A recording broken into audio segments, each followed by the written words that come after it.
자, 우리가 이제 크게 네 가지 주제가 있는데 패권 경쟁과 국가 전략 문제 다루었고요.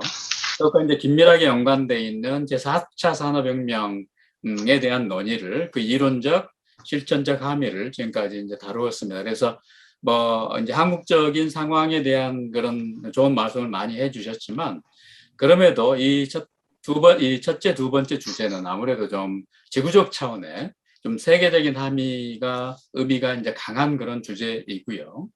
이 세 번째 주제인 이제 격차 사회를 넘어서 사회 통합으로라고 하는 주제는 특히 대선에서 가장 중요한 화두가 되어 마땅하다고 생각되는 것이 저는 이제 그 중요한 화두 가운데 하나가 돼야 마땅하다고 생각하는 주제가 바로 격차 사회를 어떻게 해소할 것인가의 문제라는 생각을 가지고 있는데요. 그러니까 이제 모두에 제가 말씀드린 것처럼 지금 이제 대선을 맞아서 정치의 계절이 만개하고 있고, 뭐 여당 대통령 후보는 지금 확정이 된 상황이고요. 야당 대통령 후보가 이제 경선 과정에 들어가 있는데 그 경선 과정들을 몇 가지를 내가 이제 주의 있게 들여다봤는데요. 그 가운데서 이게 이제 굉장히 이제 이 모든 논의들이 어떤 국가적인 국가의 미래에 대한 정말 제대로 된 내용이 풍부한 그다음에 굉장히 전향적인 그런 담론이 주요 토론거리가 되기보다는 오히려 좀 인신 공격하고라고 하는 그런 네거티브의 성격이 이제 앞에 부각되는 것 같아서 이게 이제 현대 대중민주주의의 또 어두운 그런 지점이기도 하겠지만 이제 이런 것을 넘어서는 어떤 미래지향적이고 현실 타파적이고 그다음에 우리 한국 시민들의 어떤 삶의 수준을 풍요하게 하고 그다음에 우리가 살고 있는 이 정치 공동체를 그야말로 명실상부한 선진국으로 이렇게 이끌 수 있는 어떤 그런 논의들이 본격적으로 전개돼야 된다라고 이제 생각이 되는데 대선 과정에서 그렇지 못한 것에 대해서 상당히 좀 저는 유감을 가졌더랬습니다. 그래서 이런 이 한국 사회의 최대 화두 가운데 하나가 저는 그 일자리 창출 문제, 그 다음에 평등의 문제, 공정과 정의의 문제, 그것에 입각한 복지를 어떻게 더 확장시킬 수 있을까라고 하는 그런 이슈이기도 하고요. 물론 교육 문제도 그 사항 중에 그런 중요한 주제 중에 하나인 것으로 생각이 됩니다. 그래서 지금 우리 사회의 또 뜨거운 주제로 이렇게 전격적으로 부상하고 있는 게 이제 잘 아시는 것처럼 기본소득이라고 하는 주제인데요. 그 여당의 이제 대통령 후보가 아마 자기의 브랜드 비슷하게 내세우고 있는 게 기본소득을 위시한 기본 시리즈이기도 합니다. 그런데 이게 제가 말씀드린 것처럼 이런 것들이 다 격차 사회를 우리가 어떻게 완화하고 해소할 것인가의 어떤 방법론 가운데 하나로 기본소득 이슈가 지금 부상하고 있는 것이라는 생각이 들거든요. 그래서 이 주제와 관련해서 일자리 창출, 복지 확대, 기본소득도 높고요.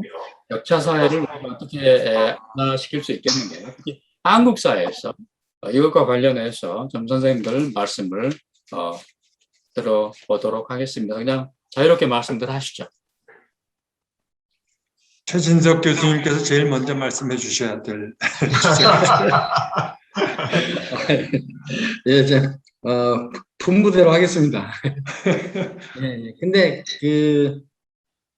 저는 앞으로 미래는 이 격차가 점점 더 커지는 사회가 될 것 같아요. 그리고 이제 소수 지식 독점자들이 생기고, 지식 독점자는 이게 정치적인 의미가 아니라 점점 더 단어가 좀 부정적으로 들릴 수도 있지만 점점 어떤 천재들의 사회가 점점 더 될 거다. 그래서 예를 들어서 어떤 영화 하나가 만들어내는 생산력, 이게 돈이 엄청나거든요. 그럼 그 영화 감독 한 명이 이렇게 만들어내는 게 물론 제작사도 있지만, 그러니까 이 지식 정보화 사회로 가면서 어떤 그 소수가 발휘하는 힘이 그 옛날의 전체 생산력을 감당할 정도가 될 것이라고 저는 봅니다. 그렇기 때문에 이 격차는 점점 이제 커지는 사회가 될 거다. 그러면은 이 커지는 점점 커지는 격차를 어떻게 줄여가면서 갈 것이냐 하는 것이 이제 문제가 되는데, 그건 뭐 기본소득이랄지 이런 방식으로 하면 되죠. 그런데 이 격차를 받아들이는 인간 개개인들의 어떤 철학적인 인식, 이것도 매우 중요하다고 봐요. 그래서 격차가 이건 뭐 내 것이 뺏겨서 나는 이 불평등 속에 있다는 것이 진짜 정확한 의미인지, 그것을 좀 서로 이 철학적인 격차에 대한 철학적인 공유, 이것이 필요한데, 지금은 격차 문제가 너무 정치화돼 가지고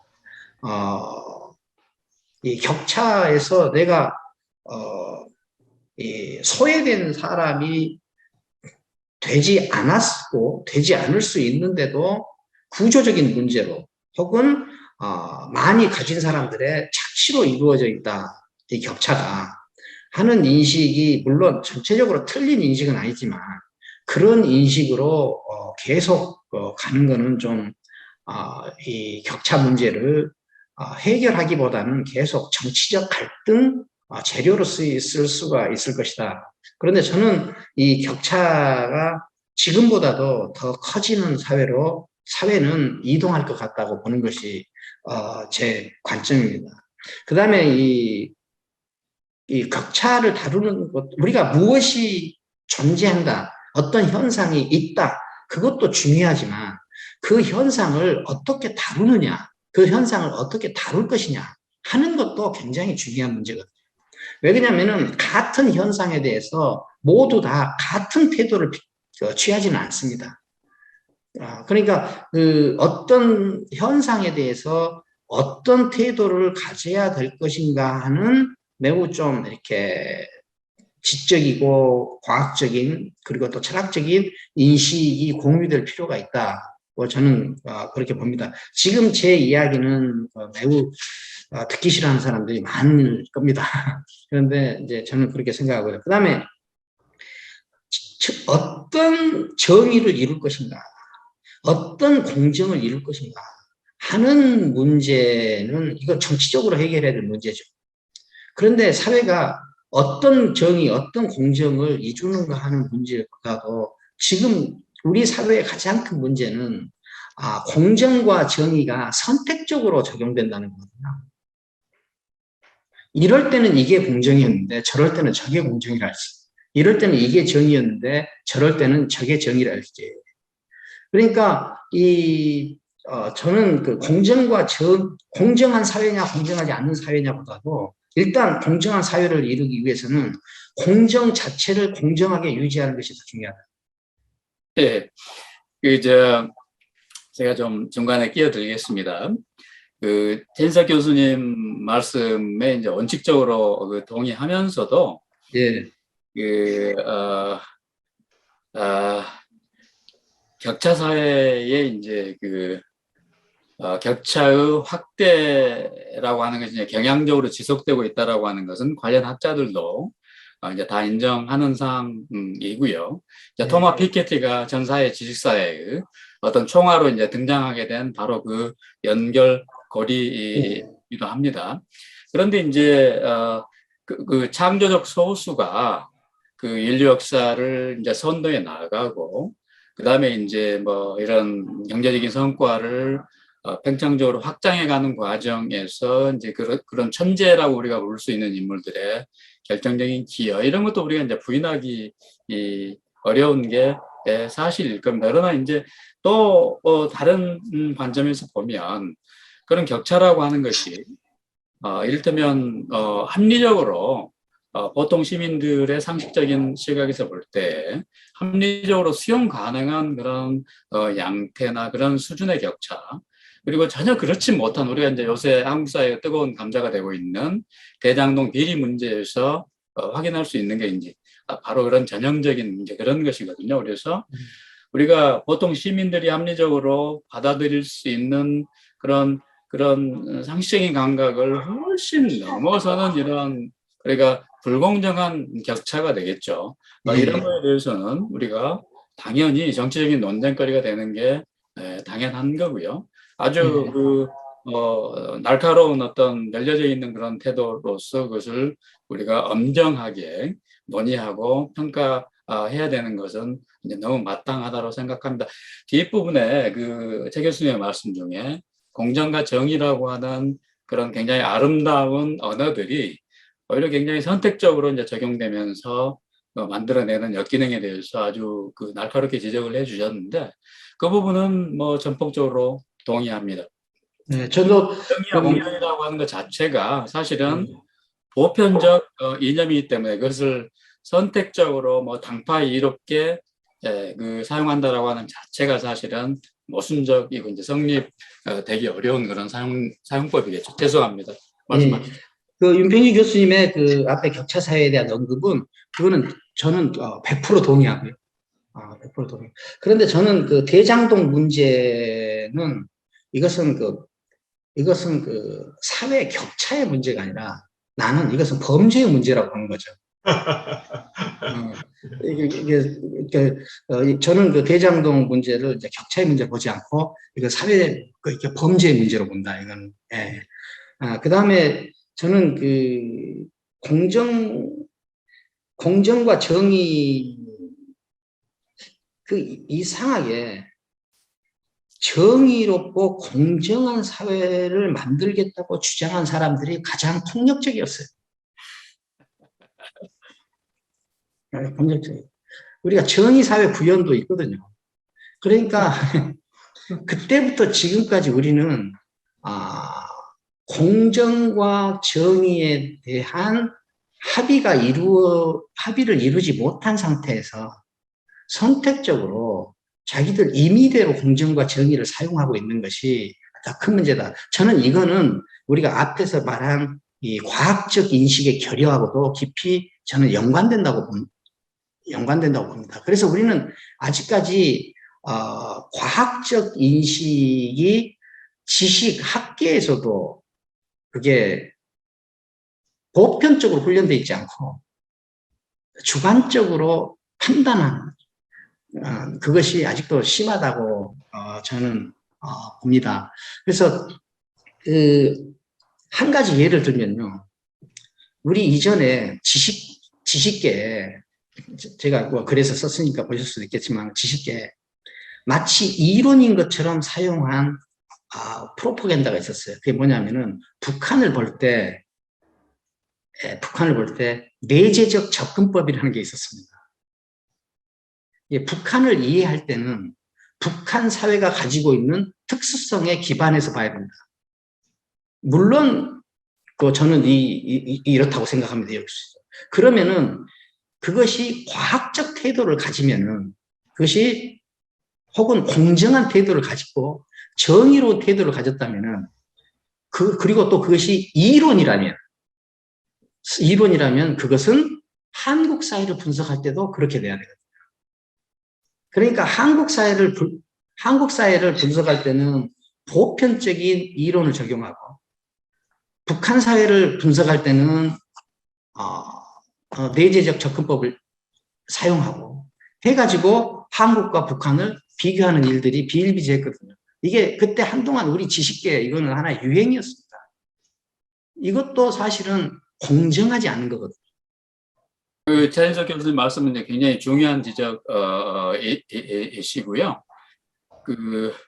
그러나 이제 제 생각은 이제 그 말씀은 받아들이면서 제가 북한 사회에 대한 내재적인 접근법 성길 교수랑 이제 논쟁을 한 적도 있고 뭐 그렇습니다. 그런데 공정과 정의에 대한 그 학자들의 담론은 사실 무성하죠.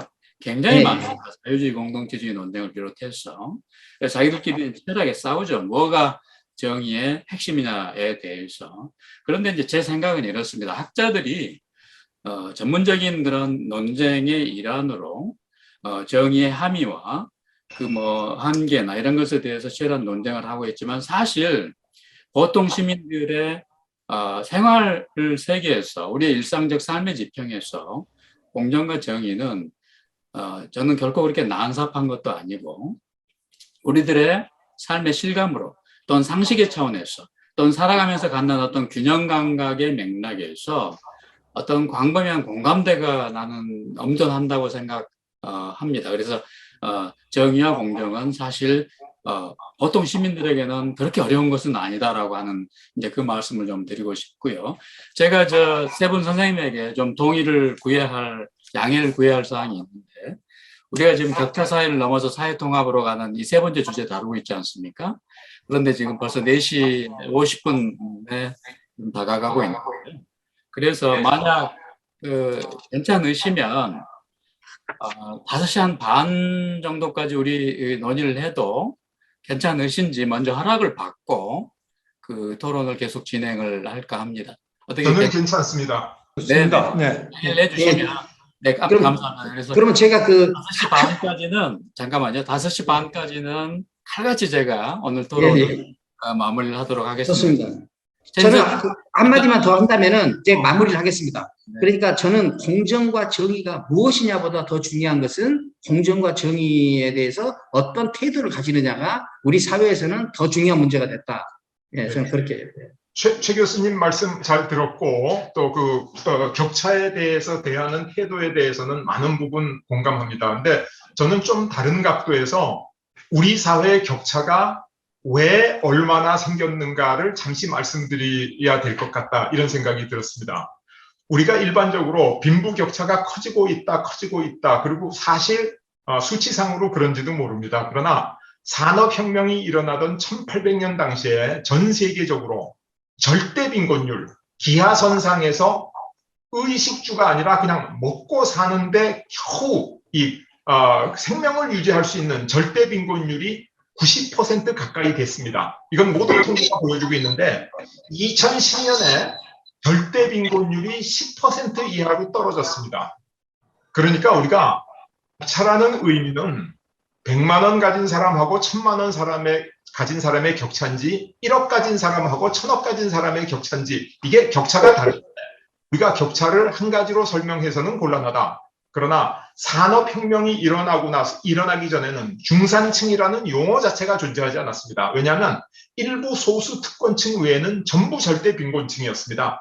근데 산업혁명이 일어나고 고용이 창출되고 동반성장이 가능해지고 그러면서 엄청나게 많은 직업이 생기고 중산층이라는 두터운 계층이 형성됐다. 이것을 우리가 격차를 얘기하기 전에 전제로 깔아야 될 얘기가 아닌가라는 걸 제가 짧게 말씀드리고 또 하나는 격차가 생기는 게 주로 우리가 얘기하는 게 빈부격차거든요. 근데 빈부격차가 생기는 원인은 두 가지가 있습니다. 하나는 어떤 자본주가 기업 활동에 의해서 사람을 고용하고 제품을 생산해서 시장에 팔고 더 좋은 기술로 더 좋은 상품을 더 효율적으로 생산하는 가치 창출 활동이 있고 또 다른 부의 축적 수단은 소위 시세 차익에 의해서 새로운 노력과 어떤 투자도 없이 부를 엄청나게 확보하는 방법 두 가지가 있습니다. 가치 창출을 하면서 부를 축적하는 수단하고 가치 창출을 하지 않고 부를 축적하는 수단하고 그런데 우리가 이 두 개를 전부 빈부격차라고 싸잡아서 얘기하는 것은 옥석을 구분하지 않는 거고 PR을 구분하지 않는 거고 밥에 있는 도랄과 쌀알을 구분하지 않는 거다. 그래서 우리가 격차를 얘기할 때 이 두 개를 나누어서 얘기를 하자. 저는 그렇게 주장합니다. 그래서 새로운 기술을 개발하던가 모험심을 가지고 새로운 기업을 만들고 고용을 창출하고 다른 기업과 함께 더불어 동반성장을 하면서 이렇게 부를 축적한 사람이 엄청난 부를 축적했는데 실제로 보면 같이 시작한 사람의 99%는 기업에 실패해가지고 전부 몰락하고 기술 개발에 실패해서 몰락하고 오직 살아남은 사람 1명, 100명 중에 1명인지 10,000명 중에 1명인지를 보고 빈부격차를 논하는 것은 잘못됐다. 그 사람은 그만한 보상을 받을 만한 자격도 있고 권리도 있고 그만한 행운도 타고났다. 저는 그렇게 생각합니다. 근데 우리 사회의 제일 큰 문제가 뭐냐면 부동산 투기처럼 아무런 노력도 투입하지 않고 그냥 시세 차익을 통해서 엄청난 부를 축적하는 이게 우리 사회에 너무 많이 있습니다. 그러니까 우리가 지금 빈부격차의 문제를 이 기업과 같이 창출하는 사람이 많이 생겨서 빈부격차가 많아지면 많아질수록 좋은 일입니다. 그런데 불로소득을 통해서 빈부격차가 생기는 것은 나쁜 일이다. 이 두 개를 나누지 않고 이야기를 한다면 우리가 이 빈부격차에 대해서 오히려 도움을 주는 게 아니라 사회적인 해악을 끼칠 수도 있지 않느냐. 그래서 빈부격차의 원인을 가치 창출을 통해서 빈부격차가 생긴 것은 합리적이고 좋은 일이고 경쟁의 결과고 이 우리가 시세 차익, 부동산과 금융 투기 이것을 어떻게든지 근절시켜야 되겠다. 이렇게 이제 나눠보는 게 중요하다고 생각합니다. 임태유 교수님 말씀에 원칙적으로 공감하면서도요. 네. 방법적으로 제가 좀 반론을 전개를 하자면 가령 이제 Factfulness라는 이제 베스트셀러 같은 것들을 보면 김태규 교수님 말씀이 정말 설득력이 아주 강합니다. 그래서 이 인류 보편사를 장기적으로 이렇게 쭉 통시적으로 보면 정말 우리가 사상 최고로 그런 풍요로운 삶을 현생 인류가 이제 누리고 있는 것도 사실이고요. 그런데 이제 그것과 동시에 우리가 이제 짚어야 될 부분이 있는데 특히 한국 사회의 어떤 사회문화적인 특징 가운데 하나이기도 한데요. 우리가 배고픈 건 참아도 배 아픈 건 참기 어렵다라고 하는 것이 한국 사회에 굉장히 강한 사실은 사회문화적인 현실이기도 합니다. 그래서 이런 것들을 우리가 진지하게 사실은 고려해야만 되는 요소이기도 하고요. 두 번째 사항에서 이제 김 교수님께서 정말 우리가 인정할 수밖에 없는 그런 혁신을 통해서 이룬 그런 가치 창출, 부의 창출과 투기를 통해서 이런 부당한 이런 지대의 추구 행위 이런 걸 엄정하게 구별을 해야 된다고 말씀을 하셨는데 그건 맞습니다. 맞는데 또 그런 이제 비즈니스를 하는 사람들 본인은 그게 어떤 영역의 비즈니스든지 간에 자기가 하고 있는 작업이 투기적 성격이 강하다라고 만약 주위에서 비난을 하면 아니다 이건 내가 엄청난 부담을 가지고 투자하는 거다라고 또 응답할 여지가 다분히 있다라고 하는 것이죠. 그래서 그런 사업의 현장에서는 투자와 투기라고 하는 것이 부동산도 저는 크게 다르지 않다고 보는데 투자와 투기의 경계가 사실은 상당히 좀 모호한 측면이 있다라고 하는 그런 말씀도 좀 드리고 싶습니다. 우리 김도현 장관님 저도 비슷한 의견인데요. 아까 쓸쓸한 미래 전망을 해주셨는데 격차는 더욱 확대될 거다. 그럴 것 같습니다. 엄청 가진 자와 아주 없는 자로 이렇게 구분이 될 것 같은데 세계적으로 봤을 때 25명의 부호가 가진 재물이 전 세계 인구 40억이 가진 반절이 가진 것보다 더 많다고 합니다. 그렇게 지금 격차가 있죠. 근데 이제 거기에 말씀하신 공정성이랑 이런 게 다 개입이 되는 게 세계 첫 번째 부자가 누군지 아십니까? 아까 25 중에서 세계 첫 번째 부자가 푸틴입니다. 푸틴. 네. 그러니까 이제 여기에 그 부패죠. 사실은 범죄 같은 그런 건데. 하여튼 그럼 우리 사회는 어떨까? 탑 30, 한 30명이 가진 게 어느 정도 될까? 제가 정확한 건 잘 모르겠습니다. 근데 세계의 경우와 비슷하지 않을까? 그런 생각도 들고요. 그런데 이제 이런 빈부격차가 이게 문제가 사실은 다른 모든 것의 격차와 연결이 됩니다. 이게 지적 능력에도 그렇고요. 심지어 체력도 그렇고 이제 조금 더 지나면은 수명까지 연결이 될 겁니다. 가진 사람들은 굉장히 오래 살 겁니다. 150년, 200년 살 수 있을 거고 나머지는 그렇지 못하고. 그래서 아주 그야말로 비관적인 미래 전망은 쓸모 있는 소수의 쓸모없는 대다수의 인간과 아주 초인간 같은 그런 아주 소수 그렇게 이제 분리가 되고 그러면서 호모사피엔스 세계는 이제 망할 거다. 뭐 그런 비관적인 전망도 있지 않습니까? 어떻게 해서든지 이걸 통합으로 가야죠.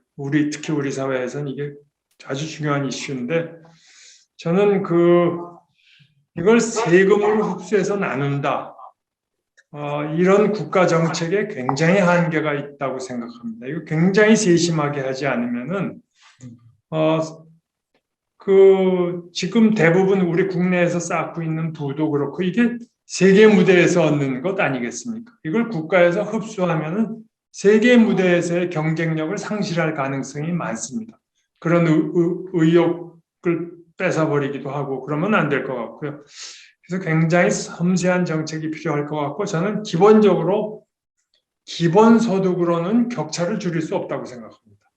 그러니까 지금 예를 들어서 온 국민에게 1억씩 나눠준다고 해서 이제 격차 없다라고 생각할까요? 저는 그렇지 않다고 생각합니다. 이거는 철학의 문제인데, 그러니까 어려운 사람을 이렇게 국가에서 보호해주는 일하고 기본소득, 그래서 모든 사람들에게 다 나눠주는 일은 그거는 전혀 저는 국가 정책으로 제일 해서는 안 될 일이 아닌가 그런 생각이 들었습니다. 네. 네, 제가 아까 조심스럽게 먼저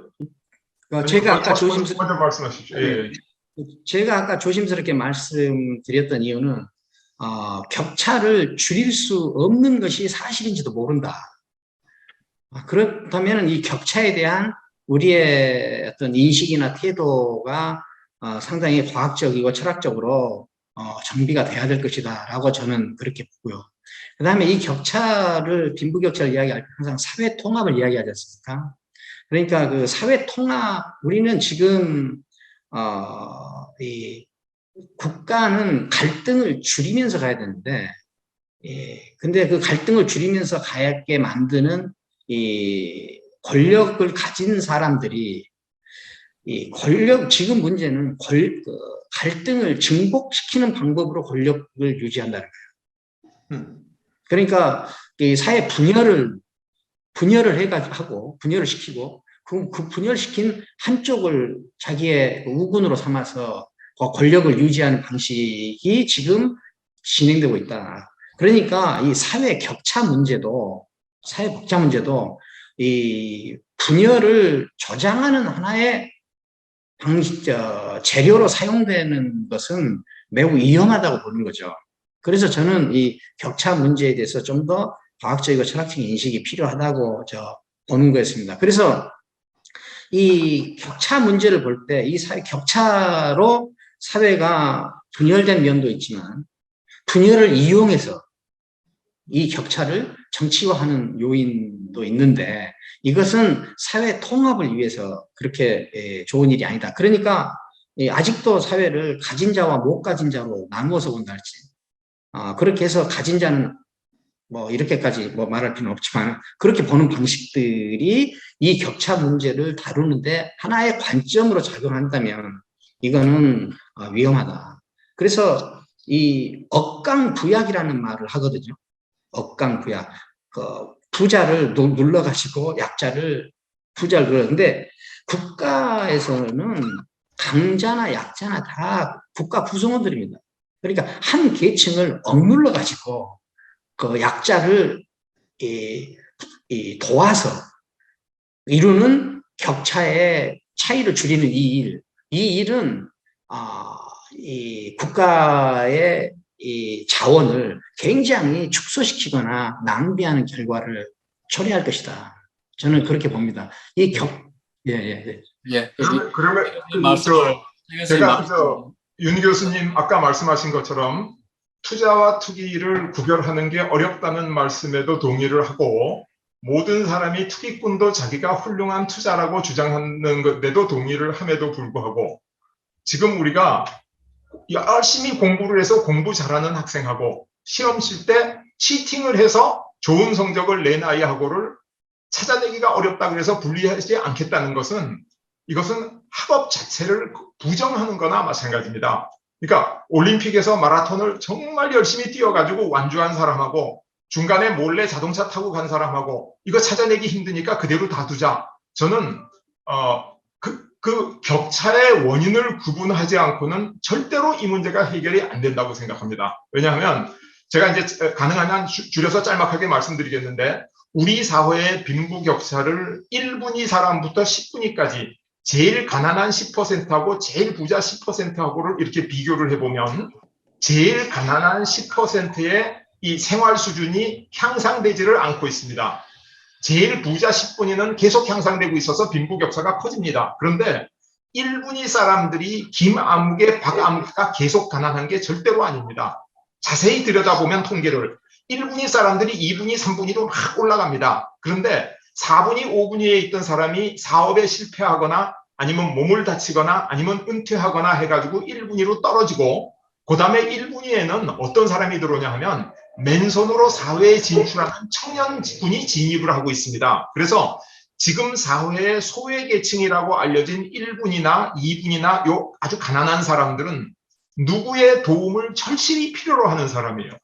절실히 필요로 하는데 이 사람들을 도와줄 방법은 세금을 걷어야 이 사람을 도와줄 수가 있습니다. 그런데 아까 김도연 장관님도 말씀하셨듯이 세금을 막 걷는 것은 굉장히 위험한 일입니다. 그래서 부자들 돈을 뺏는다 그러는 게 부자들한테 세금을 많이 받으면 세수가 늘어나는 게 아니라 레퍼라는 경제학자가 조사를 해보니까 세율을 올리면 세수가 오히려 줄어든다. 왜냐하면 부자들이 일할 의욕이 안 나기 때문에. 그래서 이 소외계층, 도움이 필요한 계층들, 새로 나오는 젊은이, 사고를 당한 사람, 실패한 사람들의 패자 부활전을 위한 도움, 이 도움을 줄 도움을 누구한테서 받아야 되냐 하면 부자들한테 받아야 됩니다. 근데 그 부자들이라는 게 이제 새로운 기업을 많이 만들고 작은 기업이 커지고 큰 기업이 대기업으로 성장하고 그래서 기업이 많아지면 세수가 많아집니다. 그래서 제가 이 얘기를 너무 오래 하면 좀 지루할 것 같고 그래서 제가 한 가지 예만 들면 영국하고 프랑스를 비교해보면 프랑스가 인구가 영국의 3배를 넘습니다. 항상. 그런데 영국의 세금 수입이 프랑스보다 많았어요. 그래서 전쟁에서 영국이 거의 이겼습니다. 근데 왜 그런가를 조사해보면 영국에는 기업이 많아요. 프랑스는 농업이 많고 그래서 우리나라에 기업을 많이 만들고 기업을 키우고 고용자를 늘려서 기업 활동을 증진시켜서 세금 수입을 걷지 않고는 소외계층을 도와줄 수 없다. 그렇기 때문에 기업 활동하고 가치 창출해서 부를 축적한 사람하고 그다음에 불로소득으로 돈 번 사람을 우리가 엄격하게 구분해내려는 노력을 끝까지 지속해야 된다. 이렇게 말씀드릴 수 있겠습니다. 예. 여러 선생님들이 이제 말씀하신 것처럼 그런 격차라고 하는 것에는 생리적이거나 또는 바람직한 그런 의미 연관이 강하게 존재하는데 특히 오늘날 한국 사회에서 그 대선을 맞아서 격차라고 하는 용어 자체가 과잉 정치화되면서 정쟁거리가 되면서 이런 것들이 굉장히 일면적으로 부정적으로 채색되고 있는 차원이 엄존하고요. 인류 역사가 이제 보여주는 교훈 중에 하나는 여러 선생님들이 뭐 풍부한 사례를 드셨습니다만은 그런 자연스러운 그러니까 우리가 납득할 수 있는 그런 수준의 격차 또는 제 표현을 빌리면 공정한 격차를 인위적으로 인공적으로 기계적으로 축소시키거나 없애려고 하는 모든 시도들은 뭐 사회주의가 됐든 공산주의가 됐든 뭐 어떤 시도가 됐든 그런 자연스럽고 공정한 격차를 인공적으로 없애려고 하는 시도는 항상 실패할 수밖에 없었고 오히려 그 격차를 무한대로 증폭하는 그런 참혹한 결과를 낳았다라고 하는 게 이제 우리가 알고 있습니다. 그래서 지금까지 이제 우리가 패권 경쟁, 국가 전략, 그다음에 제4차 산업혁명, 그다음에 이걸 이제 우리 한국적 차원으로 조금 더 좁혀서 심화시켜서 어떻게 우리가 격차를 설명할 것이며 격차 사회를 넘어서 사회 통합을 이루고 또 이제 궁극적으로는 통일 한반도까지도 이제 우리가 상상을 할 수가 있겠죠. 그래서 이렇게 미래로 나아가기 위해서 그러면 우리가 이런 급변하는 세계적 전 지구적인 변화과 그다음에 국내적인 그런 도전에 직면해서 어떤 시대 정신이 과연 우리에게 가장 긴박하게 다가오는가? 그다음에 어떤 리더십을 우리가 현재 이 시점에서 전향적으로 생각해 볼 수 있는가, 상상해 볼 수 있는가, 이런 거, 이 마지막 우리 논제이자 오늘 좌담회 전체의 그 주제이기도 한 이 마지막 사항에 대해서 여러 선생님들이 돌아가면서 한 말씀들을 해 주시죠. 제가 먼저 말씀드리는 것이 예의로운 행동이라고 생각하고 먼저 말씀하겠습니다. 저는 가끔 좀 이렇게 문학적인 표현을 사용해서 그 시대에 해결해야 될 가장 중요한 문제를 시대의 급소라고 생각합니다. 일본의 근대는 시대의 급소를 잡은 일을 해서 근대를 이루었고, 그때 조선은 시대의 급소를 잡지 못했습니다. 그런데 저는 그 리더십은 그 시대에 해결해야 될 가장 중요한 문제를 잡아야 됩니다. 그 시대에 해결할 가장 중요한 문제를 잡고 그 중요한 문제에 국가의 역량을 결집해야 된다. 저는 그렇게 생각합니다. 저는 구체적으로는 어떻게 하면 4차 산업혁명에 잘 적응할 것인가 하는 것이 구체적인 내용이고, 그 다음에 하나는 4차 산업에 잘 적응하는 것이 무엇이냐. 바로 우리나라가 한 번도 이루어보지 못한, 지금 우리는 중진국 상위 레벨에 도달해서 선도국가로 올라서느냐 올라서지 못하는 경계선에 있거든요. 그러니까 지금 우리나라가 가지고 있는 가장 중요한 문제는 저는 선도국가로 상승하는 일이다. 이 선도국가로 상승하는 것이 우리에게 부여된 시대의 급소다. 근데 그 일을 하기 위해서는 4차 산업혁명을 정확히 인식하고 거기에 적극적으로 올라타야 된다. 그런 일을 하게 해주는 것이 지금 대한민국의 리더십이 되어야 된다고 저는 생각합니다. 네, 최 교수님이 그런 철학적 리더십을 앞장서서 행사해 주시기 바랍니다. 그럼 김태희 교수님의 마무리로 그렇게 하도록 하겠습니다. 최 교수님께서 4차 산업혁명이라고 말씀해 주시니까 이제 제 결론하고 다 똑같기 때문에 제가 거기 덧붙이지 않아도 될 듯한 그런 느낌까지 받습니다. 그런데 이제 제가 기회를 주시니까 조금만 말씀드리면, 사실 인류 문명의 발전의 방향은 산업화로 시작된다고 저는 주장을 합니다. 물론 산업혁명은 영국에서 일어났고 프랑스 대혁명, 소위 그 시민혁명 혹은 부르주아 혁명을 통해서 자유평등 박애 같은 이 민주사회에 우리가 이 보편적인 가치가 탄생했다, 이렇게 얘기를 하는데, 결과적으로 보면 산업화와 경제성장에 성공하지 않고 자유도 평등도 박애도 실현된 나라가 지구상에 없습니다. 하나도 없다고 그래도 과언이 아닙니다. 실제로 없습니다. 그래서 인류 문명의 발전의 첫 번째 단계는 산업화다. 산업화가 이루어지기 전에 8,000년 지구상에 있었던 사회는 전부 전제중치적이고 아주 계급사회고 그랬는데, 사람이 계급이 없어지고 이렇게 신분질서가 타파되면서 하게 된 것은 산업화가 되고 산업혁명이 일어났다. 그런데 우리나라가 늦게나마 산업화에 성공했다는 정말 큰 축복입니다. 누가 했든 칭찬받아야 될 일이고, 그 과정에서 약간 불미스럽고 어려운 점이 있더라도 우리가 좀 이해할 수 있는 부분도 있어야 된다라는 생각을 하고, 산업화 다음 단계에서 산업화만 하면 되는 게 아니라 민주화라는 우리가 피할 수 없는 아주 절체절명의 단계가 있다. 그래서 우리가 우여곡절도 겪고 하면서 산업화를 하고 또 민주화를 했습니다. 그런데 한국의 산업화가 민주화로 넘어와서 민주화가 되는 과정을 볼 것 같으면 여러 가지 길게 설명하려면 설명할 수 있지만은 단 한 가지로 보면 지구상에서 가장 짧은 기간에 산업화에 성공했다. 그리고 지구상에서 가장 짧은 기간에 민주화에 성공했다. 그래서 짧은 기간에 민주화에 성공하고 짧은 기간에 산업화에 성공하려니까 성장통을 많이 겪게 됐다, 이렇게 보입니다.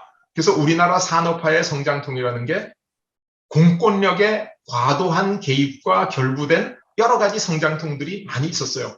또 민주화 과정에서도 그런 성장통이 많이 있었어요. 근데 우리나라는 산업화된 나라가 민주화되는 과정에서 반독재 세력이 민주화를 주도하다 보니까 산업화를 빨리 하도록 촉진시킨 이 산업화 세력과 민주화 세력이 적대적인 관계에 놓였다.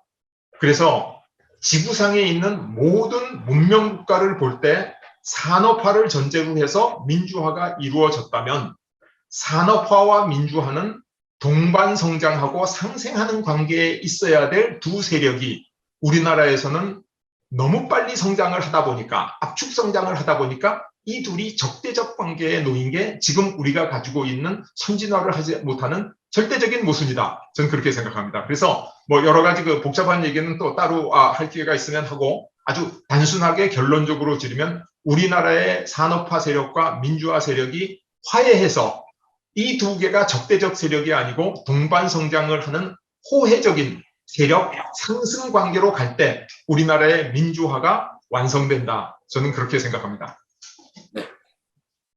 예, 다 그야말로 동의할 수밖에 없는 그런 말씀들, 좋은 말씀들이고, 저도 비슷한 얘기인데요. 그냥, 저는 리더라는 게 특히 국가의 리더, 사회의 리더라면은 그 집단의 밝은 미래를 준비하는 사람이다. 미래를 생각하는 사람이 저는 리더라고 생각합니다. 근데 물론 미래는 이 시간축이 과거의 연장선상에 있으니까 과거를 되짚어 보는 일도 당연히 필요하지만 그 과거를 송두리째 부정하면서 미래를 만드는 일은 저는 쉽지 않다고 생각합니다. 그래서 하여튼 좀 더 미래를 생각하는 그런 리더십이 있었으면 좋겠고, 그런 측면에서 제가 오늘 얘기했던 거 외에 진짜 추가하고 싶은 것은 아까 최진석 교수님 얼핏 말씀하시는데 미래 세대 교육입니다. 교육. 누구나 국가 백년대계는 교육이다라고 얘기하지만 예를 들어서 요즘 대통령 후보 중에 누가 교육을 얘기하고 있습니까? 부동산 문제도 중요하죠. 검찰 개혁도 중요합니다. 저는 진짜 검찰 개혁 빨리 됐으면 좋겠다. 그래야 우리 사회가 좀 다른 것도 신경 쓰겠다. 검찰 개혁만 지난 2, 3년 내내 그 얘기만 하다 말지 않았습니까? 근데 저는 우리 교육이 정말 이대로 가면은 저는 우리 미래에 어둡다고 봅니다. 상당히 어두운 것 같습니다. 그래서 다 더 잘 아시겠지만 제가 그냥 급소라고 제가 생각하는 거 하나를 말씀드리면 아까 최 교수님 말씀하신 급소가 우리 교육이 얽히고 설킨 실타래 같은데 거기서 하나를 그래도 제일 먼저 풀어야 된다면은 저는 그게 수능 시험이라고 생각합니다. 이 수능이 매년 전국에 50만 학생을 한 줄로 세우는 획일적 평가입니다.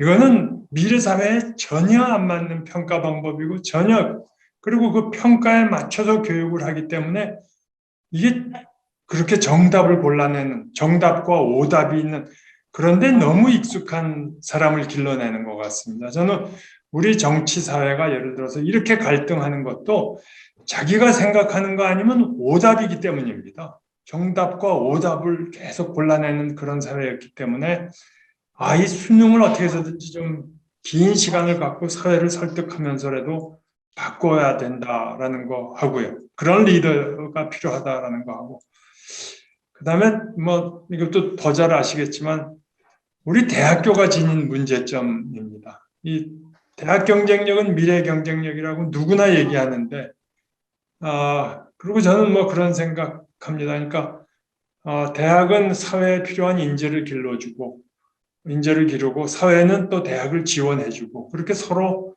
상생 관계여야 되는데 이게 어떤 의미에서는 한 가정에서 부부가 요즘은 이제 그 역할도 뚜렷하지는 않지만 옛날에 어머니가 육아를 책임지고 아버지가 경제적인 그런 걸 책임지지 않았었습니까?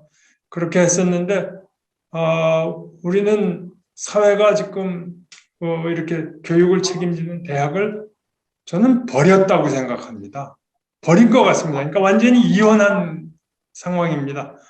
어떻게 된 사회가 대학교 등록금을 13년간 동결해 놓고 그거에 관심을 갖는 사람도 없습니까?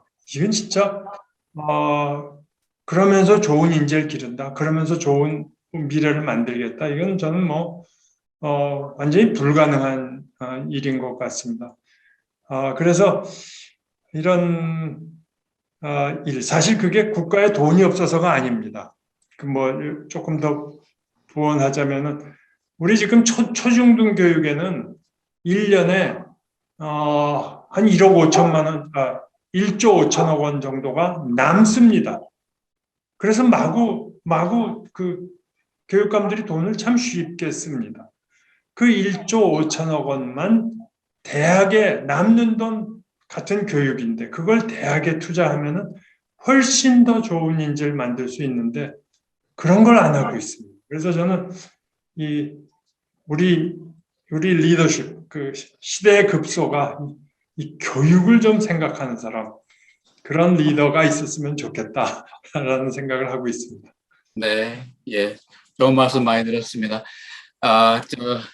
저는 평소에 뭐 많은 분들이 그렇게 이야기 하시지만 시대 정신의 이제 변화라고 하는 게 우리나라의 경우에 나라를 세웠고요. 그 다음에 이제 산업화, 건국 다음에 산업화, 그 다음에 이제 민주화. 그러면 그 다음에 시대 정신이 뭐냐라고 하는 것에 대해서 지금 한국 시민들이, 그 다음에 한국 사회가 어떤 공통의 인식에 이르지 못한 상태로 이렇게 분열되고 서로 다투고 있는 상황이 아닐까, 이제 이런 생각도 해보았습니다. 그래서 그러면 건국 산업화 민주화 다음에, 그러니까 오늘날 21세기 한국인들이 그 도전에 응전해야 할 시대 정신은 뭐냐라고 이제 물으면 저는 그게 공화가 아닐까, 이제 이런 답변을 하곤 합니다. 그래서 잘 아시는 것처럼 대한민국 헌법 1조 2항이 대한민국은 민주공화국이다 이제 이렇게 선언하고 있지 않습니까? 그런데 일반적으로 이제 직관적으로 쉽게 이해되는 민주주의에 비해서는 공화의 어떤 이념과 그 실천 양태라고 하는 것이 잘 이해가 이제 되지 않고 있는 게 사실이죠. 그래서 저는 이 정치적으로는 이제 공화라고 하는 시대 정신, 이 경제적으로는 혁신과 공정으로 표출이 되고 또 사회문화적으로는 자유과 창조, 다원성 이런 걸로 저는 현현된다라고 하는 생각이 들고요. 그러면 우리의 그 역대 리더십 중에 누가 과연 이 공화의 시기에 가장 그런 근접한 그런 리더십을 구현을 했는가라고 하는 그런 질문도 우리가 던질 수 있다라는 생각이 들고요. 이제 박정희 전 대통령 같은 경우에는 사실 뭐 여러 가지 비판도 많이 받지만 국가 대전략을 냉철하게 사유를 하고 그것을 이제 실천하는 어떤 그런 강권적 리더십이긴 했지만 그런 어떤 추진력이 있었던 그런 리더십이었다는 생각이 들고요. 그 다음에 이제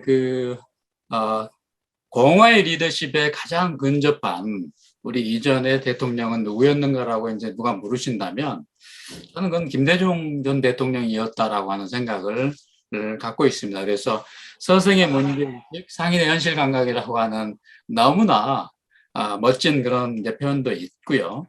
그래서 김대중 전 대통령이 뭐 정치적으로 민주화의 영웅이라고 하는 걸 우리가 너무 잘 알고 있는 것이지만 경제적인 차원에서도 민주주의와 시장의 병행 발전 이런 것들을 상당히 내실 있게 이제 발전시켰고요.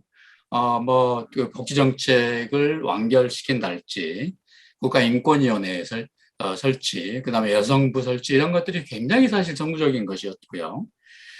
국제나 이제 외교 아까 김정환님께서 뭐 개탄하신 것처럼 한일 관계라고 하는 것을 정치적으로 악용하는 최인석 교수님께서 비판하신 것처럼 아주 좋은 공정과 정의라고 하는 이념도 정치적으로 악용하는 이런 어떤 일차원적인 태도를 넘어서서 한일 관계라고 하는 것도 김대중 전 대통령 시절에 북한 관계도 그렇고요. 가장 좋았거든요.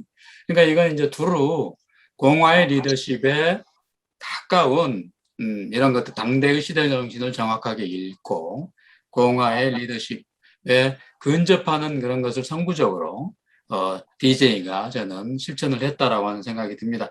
그 다음에 이제 너무나 당연하게도 역사는 항상 연속되고 지속되는 것이기 때문에 박정희 전 대통령이 이룬 어떤 그런 토대가 없었으면 김대중 전 대통령의 리더십이 발현될 수가 저는 없었다고 생각을 합니다. 그래서 오늘 정말 사계의 그 대석학에 해당되는 세 분 선생님들을 모시고 시대정신과 리더십이라고 하는 이 주제에 대해서 너무나 그 통찰력이 있고 의미심장한 그런 분석이나 말씀들을 많이 해주셨습니다. 철학과 현실 독자들을 대신해서 세 분 선생님께 감사의 말씀 올립니다.